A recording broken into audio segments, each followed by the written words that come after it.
So, is the youth surge going to be a big factor in 2023, the deciding factor in this country's political future? If so, which of the parties has command of that vote? Or is it just a political fly-by-night fad that'll falter and fail to properly take off? Well, that's the billion-dollar question, isn't it? You had that robust debate between two reasonably young people from the APC and the Labour Party. And this is the point in the show that I introduce our guest analyst, who's here to give his perspective on nearly everything we've covered in the program. And today, I'm joined in the studio by the public affairs commentator, Arise News analyst, and head of mass communications at Bayes University in Abuja, Professor Abiodun Adeniyi. Thank you very much indeed for coming in. Thank you very much, Charles, for bringing me over. Did you enjoy that debate? Yeah, quite enjoyable. Quite feisty, wasn't it? I thought they were very passionate, very empirical. They tried to be convincing, talking from their different perspectives. But first I was wondering, we had Labour Party, we had APC. I was wondering what happened to PDP, but yeah. I know that there must have been some arrangements. We're going to get the PDP and the NNPP together the next time. Okay, excellent, yeah. But otherwise, I think there are some valid points that they raised, apart from their passion.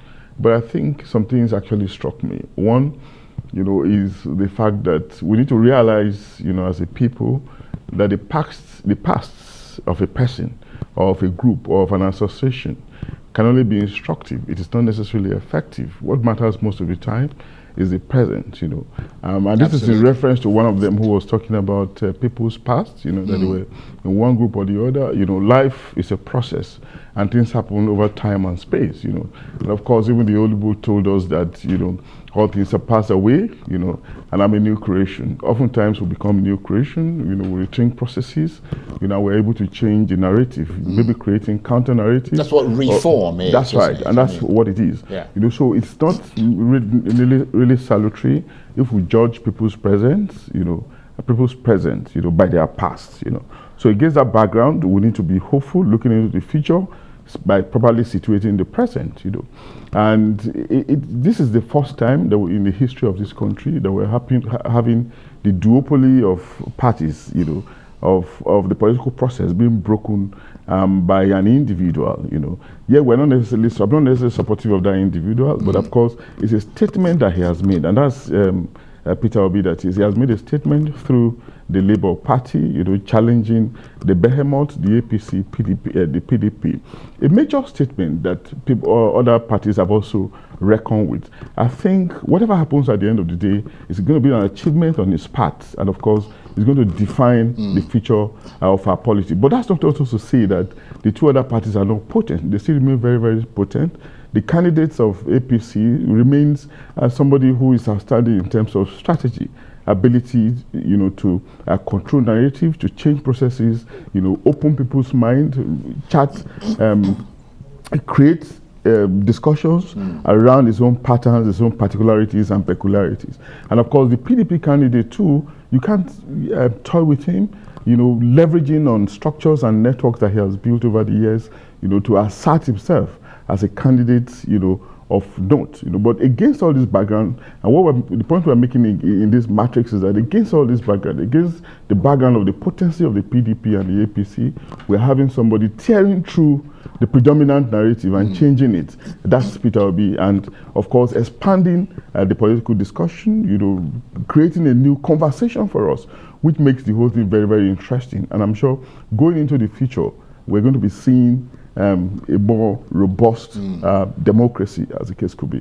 And we're all aware that the youth surge and the fact that they could decide the 2023 election, given the percentage that's registered and so on. I mean, what chance, though, of a very large turnout? I don't think the youth won't be playing a major role in the next election. Do not forget there has been a build-up. First of all, the social media has been very, very helpful in the creation of awareness, in conscientization, and of course, they've largely become somewhat irritated, by the prevailing circumstances, and of course, they become part of the conversation around national development. The youth budget is also there. Statistics have shown us that they are a majority, they occupy a majority position. Yes, there are arguments about their non-possession of PVC and all that. I don't think that's going to hold water as well. I think we're going to have a lot more of them voting in 2023, and that's why you cannot joke with them.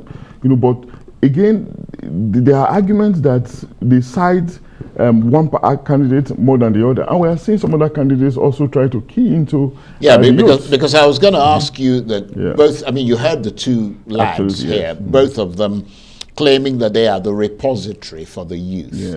Which of them do you think, based on your knowledge, your research, your assessments? Speaking objectively from my own, it's not very clear, is it? No, I think it's clear. If you look at it, you see that. I mean, if you engage the social media often, you will know that they gravitate towards the Labour Party more than any one of any other candidates. Yeah, but the argument of the APC is that there's a huge swathe of youths who are not using the internet, maybe in the rural areas and so on. We'll continue to have this argument and this counter-argument, but it's the fact that Labour Party seems to be more disposed to Labour Party does not mean that the other parties are not making efforts, to cut the youth as well. The other day I saw on television, how some very brilliant youths came and spoke very well about Asiwaju Bola Ahmed Tinubu. And of course, we've also seen some sections of other youths also speaking excellently well about the PDP candidate. So you will continue to have these representations, these portrayals. But there's something that, of course, you'll not be able to deny, that one of them seems to be much more favored, especially from the space that the youths patronize more. And what is this space? The space of the internet through the digital social media, which is very, very interactive, which allows them, to exchange ideas in real time and to project their views and their candidates, as the case could be.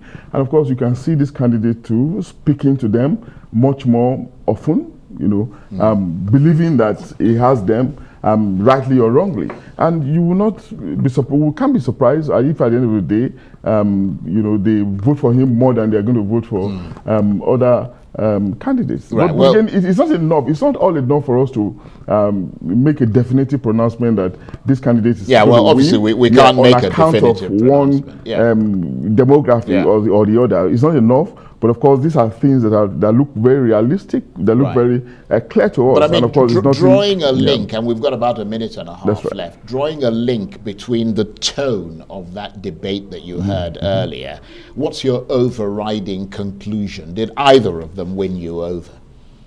No, I think the two of them were very brilliant. They were very passionate about their cases, and in terms of, they were very brilliant. I would just call them, it almost looks like a draw to me. They were both very passionate. Yeah, they were very passionate and very brilliant. And also very believable. Very believable, very convincing. So I think I'll just give them a draw. Okay, well that's the smart thing to do. That's the analyst going down the middle. But always appreciate your analysis, Prof. Thank you very much indeed. Professor Abiodun Adeniyi is, of course, Arise News analyst. He's a head of mass communications at Bayes University and is a public affairs commentator. That's it for this edition of Arise Prime Time. Join us again next week from me and the entire team here in Abuja. Bye-bye and thank you for watching.